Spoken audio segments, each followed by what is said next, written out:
Awesome. Welcome everybody to today's webinar. It's a pleasure to host Greg Brown here, who is previously the president of UPS Retail. So I'm Mike. I'm a co-founder at Codiff, and I've known Greg for several years, and he's done work with a number of amazing startup companies, and from my time previously at Plug and Play.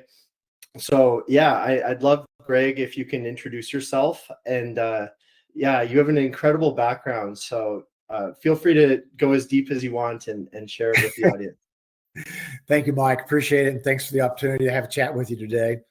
And as Mike said, we've known each other for quite a while, going back to the Plug and Play days. And I think that may have been where I got my desire to learn about solutions and companies that you just wouldn't have previously heard of. But I'll talk about a little bit about that in a minute. But just to give you a background, I started with UPS when I was 17 years old, washing trucks, believe it or not. And I was able to advance through the ranks over the next 42 years to retire back in 2020 as the president of UPS's retail sector. So that enabled me, and of course that was a lot of jobs and relocations in the middle, including a 5-year stay in Europe and a lot of work in Asia. But anyway, when I retired in 2020, I realized that I still really enjoyed being involved with retail solutions, and of course, I had a lot of contacts within the industry, and I felt like a pretty good reputation. And I was getting a lot of calls from different companies, sort of asking to be what I would say an endorser, an ambassador to the brand.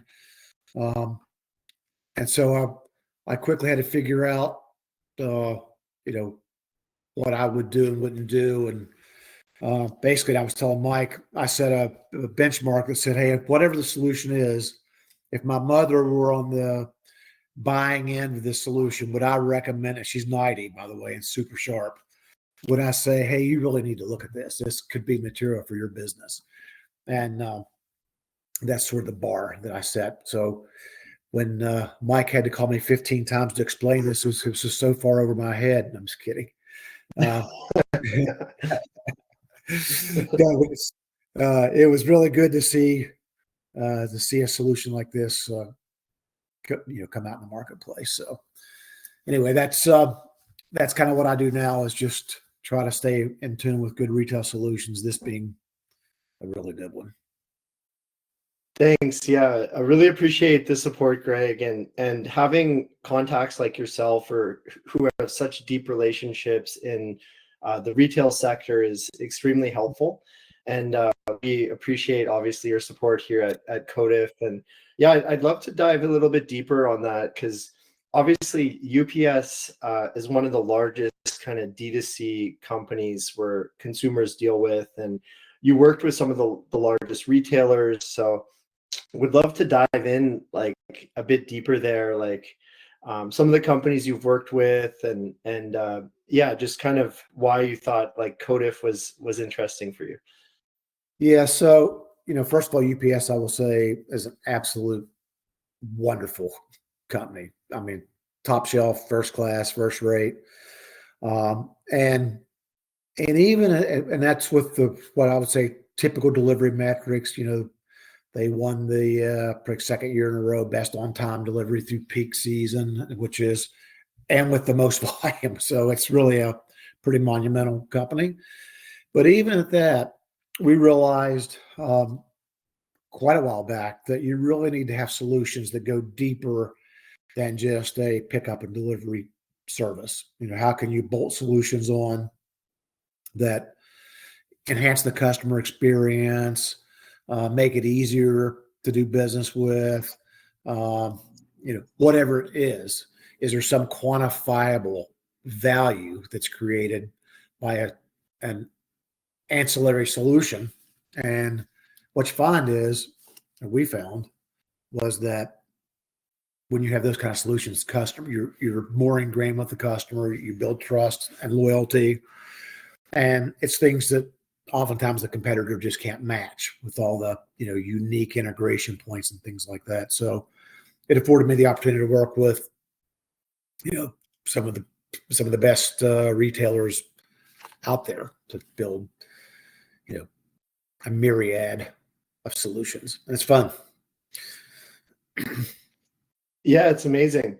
And maybe just for the audience, can you share like some of I know you worked with some like Williams Sonoma and just like a lot of like incredible brands, just like some of especially like maybe e-commerce related ones. Cause at Codif, we've been getting like a ton of traction with like D2C brands, fast growing. They get a lot of customer support requests, and we're able to provide them with AI support, which has been incredibly helpful for them as they grow and get a lot of customer requests. So would love to, maybe for the audience, you can share Yeah, some of sure. You mentioned Williams Sonoma earlier, that, unbelievably great brand, which has, it's not just Williams Sonoma, it's Pottery Barn, it's Pottery Barn Kids, it's West Elm and Mark and Graham.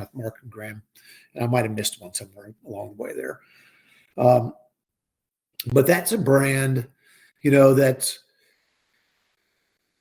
really, I think brands will either cater to their consumer based on, is it price that's the appeal? Is it the quality of their product? Is it the unique selection of products? Is it the kind of the higher end in terms of retail? And that would be a Williams Sonoma in my book. More expensive products, higher basket size, and that comes with an expectation from a customer, that you want more than just the product.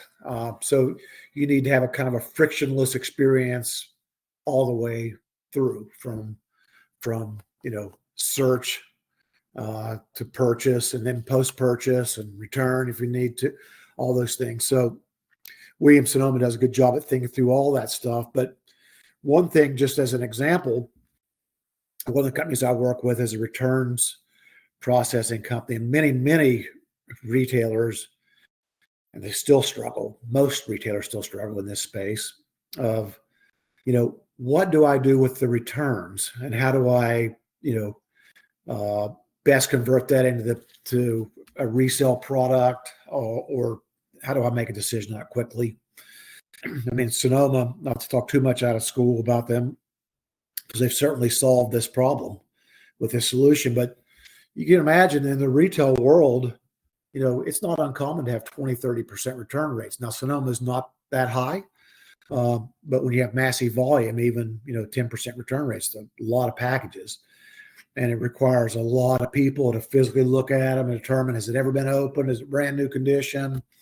Is it open, put back in the, all these different things you have to determine. Is it ready for resale, perfect condition? Does it go in a secondary market? Does it go in an outlet store? Do we scrap it? Do we donate it to charity? So this solution was one that literally automated that whole process. So where it would take them days and weeks sometimes to process the trailers, they could pretty much keep up with it on a daily basis. It saved them millions of dollars.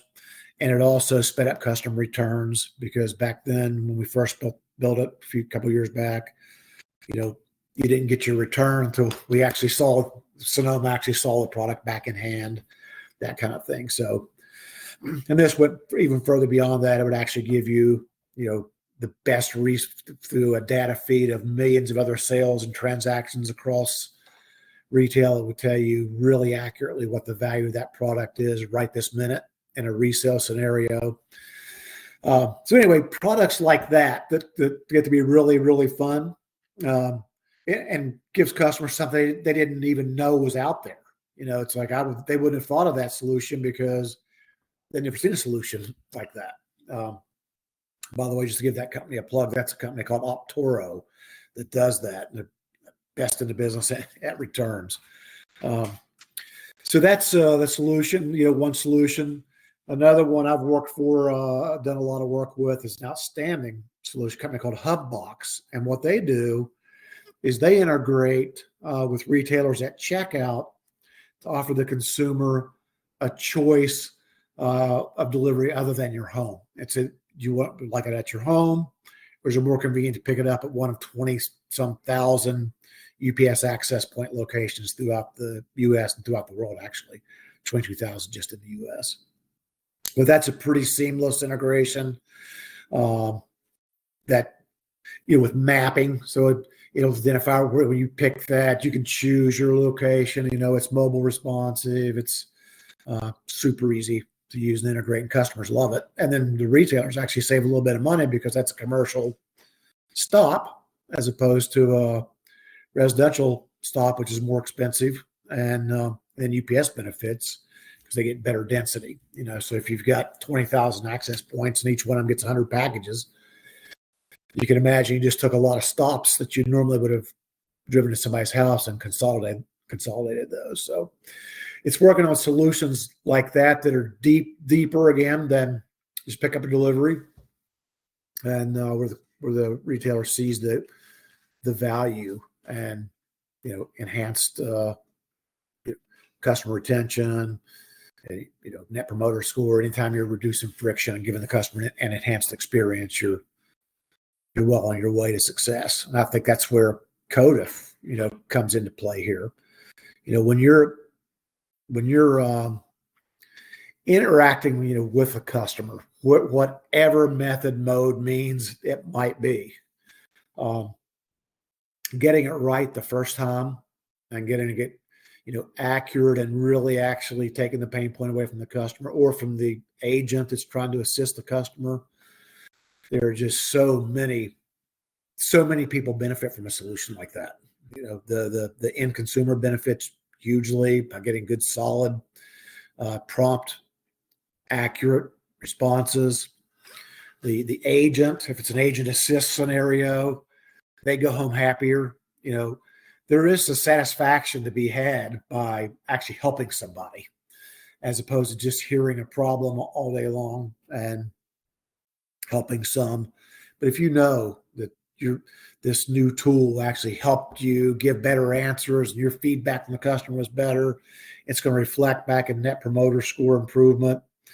And you also see those kind of things with employee satisfaction score improvement, which then improves retention rates, and then you get better customer service obviously means, more loyal customers, more reorder rates, bigger basket sizes, on and on and on and on. So that's the uniqueness of this product is it's a kind of a behind the scenes thing that helps a whole lot of people, and it's quantifiable. I mean, you could actually measure the impact. Yeah.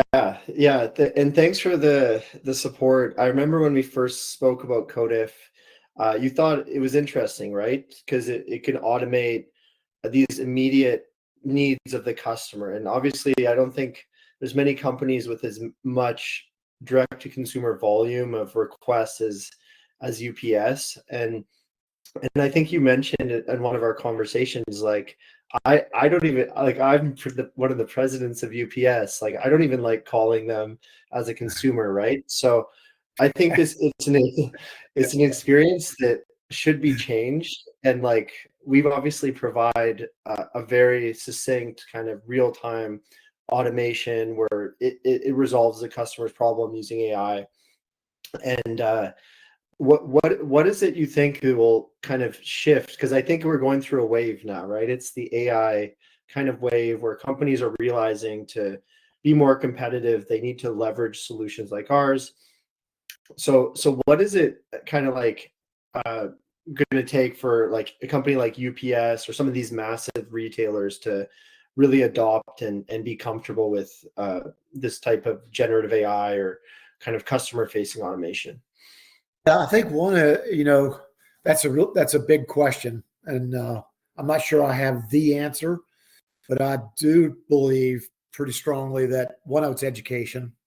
I think there's always some skepticism, and I think there's also a lack of understanding about what generative AI is and how it actually works versus I think companies think they're using AI today, and they are using some version of AI, sort of pre-scripted. I sort of view this as you've got the system to recognize certain words and phrases and try to guess that's what the customer's asking for, and or take you through 47 prompts, and then with levels of A, B, and C under each one of the 47, and an hour of your time to get the simple fix of a simple problem.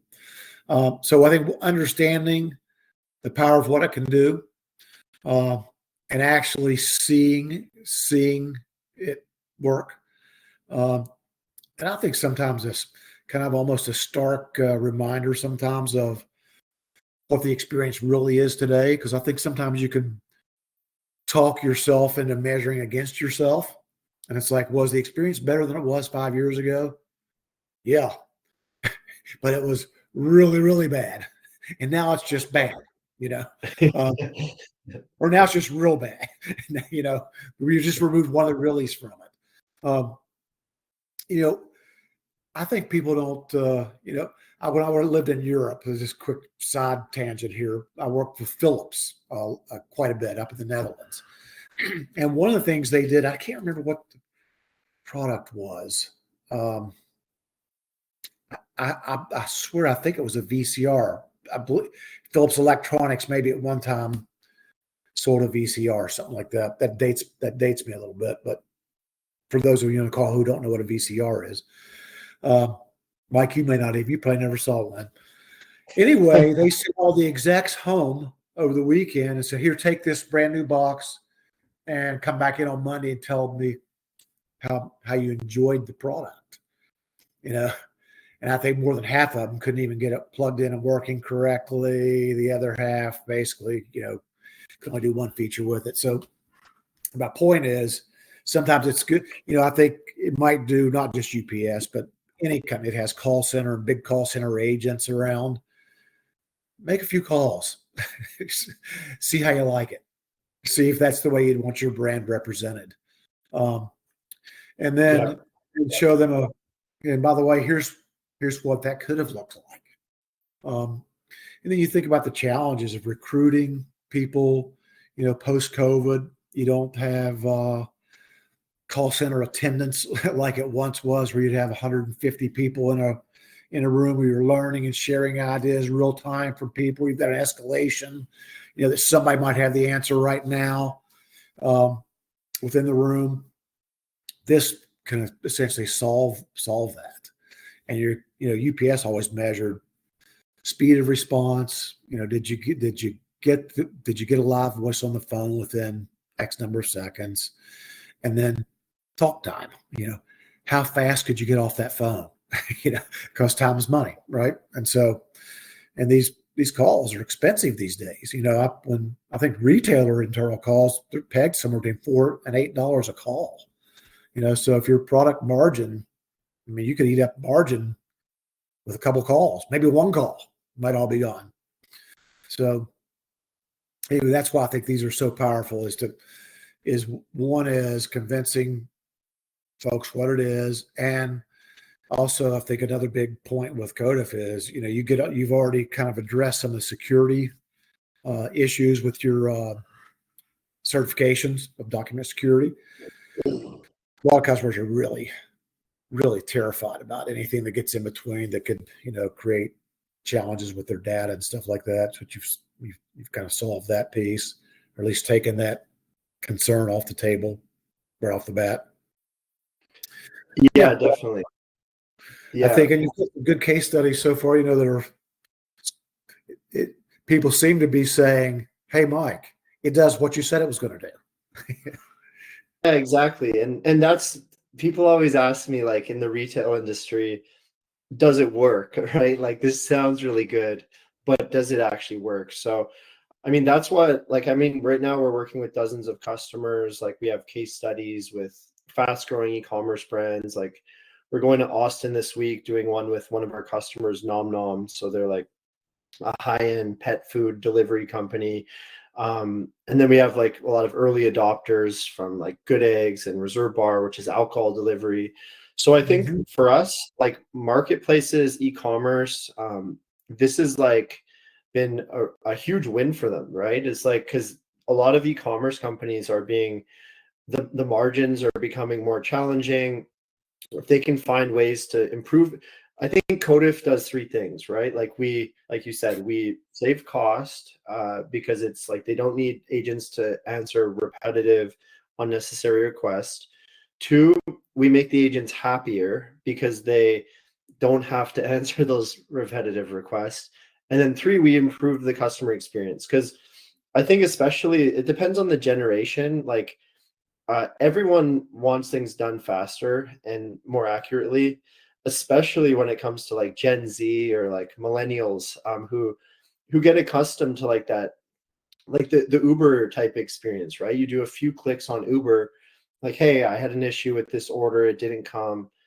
Two clicks, you got a refund. You don't even have to speak to someone, because and that was built by our CTO initially at Uber. So that's what I was really excited to kind of bring Codif to market. And yeah, it's kind of like one of those things that I think it's definitely a trend, and it's exciting to bring this there. So yeah, I'd love to like dive deeper like on companies like us, like, because I know you actually like acquired Roadie, and like you worked with a number of startups that, yeah, that showed a compelling value for UPS. So would love to kind of share some of like how those startups like started working with a corporate the size of UPS, and kind of like what made them successful.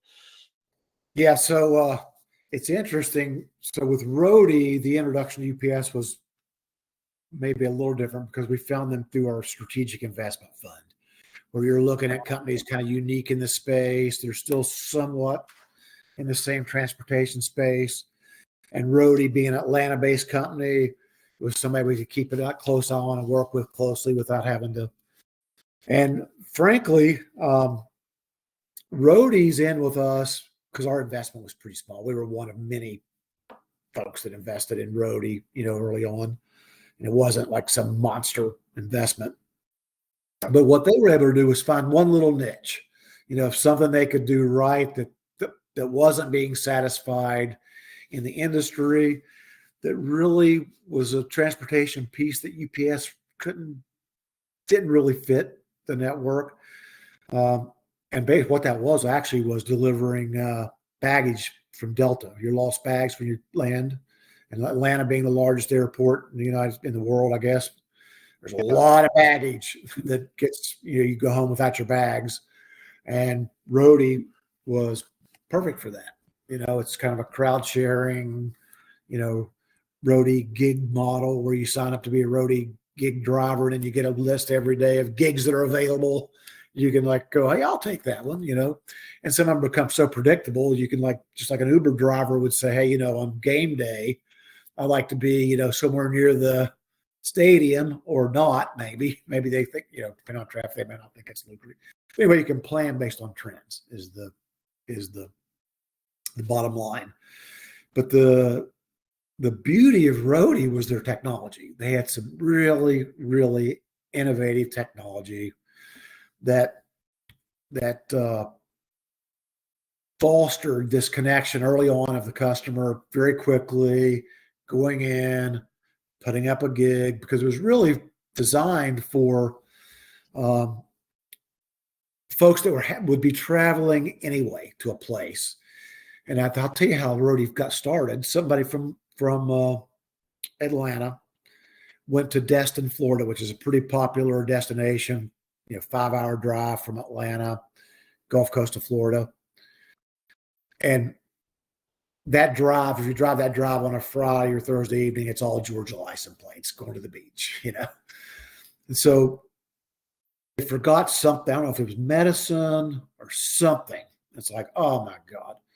Like, man, there's 1,000, 2,000, 5,000 people from Atlanta driving this route. It's too bad not one of them has a way to get this package and bring it to me, So that was the thing. It's like, hey, kind of friend shipping. It's like, do a friend a favor, if you make this commute every Friday to do an exchange for your children with your ex-spouse, would you like to make $50 for your gas money, and all you got to do is take this, package, drop it off at the Cracker Barrel to this person Yeah. who's identified.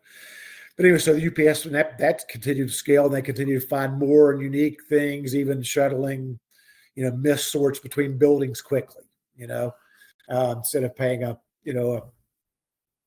union driver, which you now have to pay a full 8-hour day if you use them for 1 minute. Could you do this with a roadie driver? It happens to swing by and grab these 4 missed sorts and take them to the other building across town, as an example. So that was fun to work with companies like that, because you get in the middle of kind of just brainstorming, and a lot of times it takes twists and turns that you didn't expect. But one point about Roadie, I do think it should be one of our targets for this, because, even the greatest companies still are going to have issues. Some are going to have issues more than others. And if you don't build it to have issues, when you do, it's a lousy experience. So, I know Martin personally, the founder of Roadie, great guy. And I've used Roadie a handful of times, and when it goes right, it's beautiful. It's like watching the gears of a watch work perfectly. But when it goes awry, I am having to call Mark Gorlin or his COO every time, because their call center. Yeah. And not everyone, right? Like, not everyone has that amazing privilege of knowing the founder and CEO of Roadie. So, like, right. what about like an average consumer, right? Like they're going to call the call center, and it might detract from their experience. So, if you call the call center, you might hear back within 48 hours, maybe. And the crazy thing about that is, you might have these things are all once you do the deal and agree to it, it's matched your driver, you've already paid your funds, and then then you wait for the driver to show up, and all of a sudden you get a cancellation. Driver changes his mind, that's not going to take the gig. It's like, well, wait, whoa, where's my money? I will get back to you within 48 hours. Well, wait a second, there's somebody waiting on this on the other end too. It's like I say, when it works right, it's great. They're not alone, so I'm not picking on those guys by any stretch, because most of the time it works perfectly. Exactly. But you're going to have issues, and reducing that friction is critical. And how you address that really determines, repeat business. And actually, sometimes a bad situation handled correctly is more valuable than just an everyday solid experience every day you just come to expect. When you actually have a service hiccup, can resolve it in an outstanding way, it actually enhances your brand image. Yeah, so it's a competitive advantage to improve that customer experience. Whether it's UPS or Roadie, and so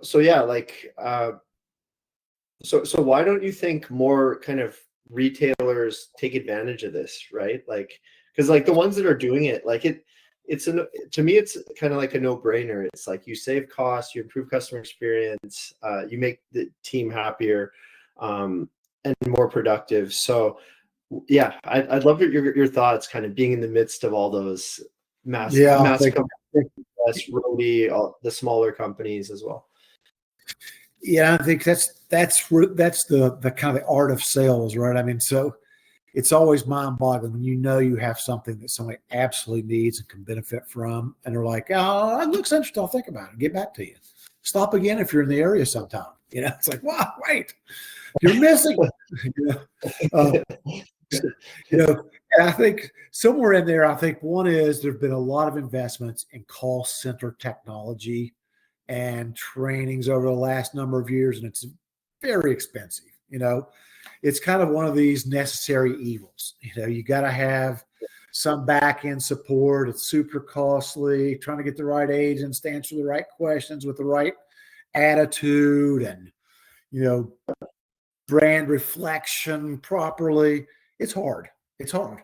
And when you increase the agents, I mean, UPS call agents across the country it would be in the thousands of people, that could answer that call. And having consistency. So I think big money's been spent to try to make improvements. And I think largely cost benefit didn't really equal what was expected. And you might have made some improvements here and there, but overall, the general experience is still subpar. You wouldn't want to lead your sales pitch with, "Hey, before I tell you about my product, I just want you to call my call center with a problem." What?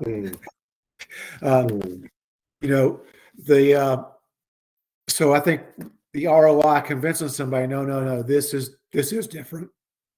This is a new level of technology that enables us to provide more accurate, better answers, refining of the answers constantly, using it as agent assist. And you could expect where you could say, "Look, here's what the investment on your end is going to be, Yeah. and here's what the payback is going to be, and here's when you should start to expect that payback, and here's what your hiring curve, we used to have to build what they call Gantt charts in call centers for call volume, staffing, based on when calls peak, This is the kind of thing that takes a lot of that curve out of it, when you're solving so much of this through generative AI. You're not necessarily having to make sure you got a person there waiting to answer the call. And by the way, also, just to correct you on one thing, baby boomers also like speed. Yeah. It's true. But I feel like because I've spoken to a lot of people, I really appreciate getting a problem solved, like chop, with an app, quickly be done with it. Yeah, no one likes to wait on hold and like get on an IVR system, press one, and then never get their issue resolved, right? So yeah, and I think that's the differentiation between that kind of the IVR, where does this take the next leap to? And I think getting people to understand that, and then seeing and hearing how others have benefited from it, and then over time, people are going to run into that experience themselves just by doing business with all these companies. Are going to go, "Well, holy, that was different." That was a different experience, and they inquire. exactly. Yeah, and yeah, that's So why right? Yeah. Yeah. So anytime you've got something that saves the retailer in this case, or whoever it is, massive amounts of money, improves their employee satisfaction score, improves their net promoter score, gets them more business because customers like to do repeat business with companies that take care of them when they had a hiccup. Everybody wins. Just quantifying that and managing their expectations, that says, "Hey, you don't want to promise like day one, look, you can start planning this into your next year's budget. It's $1 million a day you're going to save. So just put it in there." They're going to want to obviously. Yeah, it's fun to bring this to the market, and it's definitely something that's very valuable, and it's an exciting journey. So yeah, Greg, really appreciate your support of Codif and kind of your trust in our solution. And yeah, I think we're running out of time. So is there any final remarks you have for the audience, or before we sign off today? No, I just think I would say it's exciting to it keeps you young, staying in space like this, so coming up, running these very cool solutions. This is a very cool solution. So hats off to you, Mike and Codif team. I know you're onto something here. That's going to be huge. So I think get out in front of it fast. Get as many folks aware of it as can possibly be, and then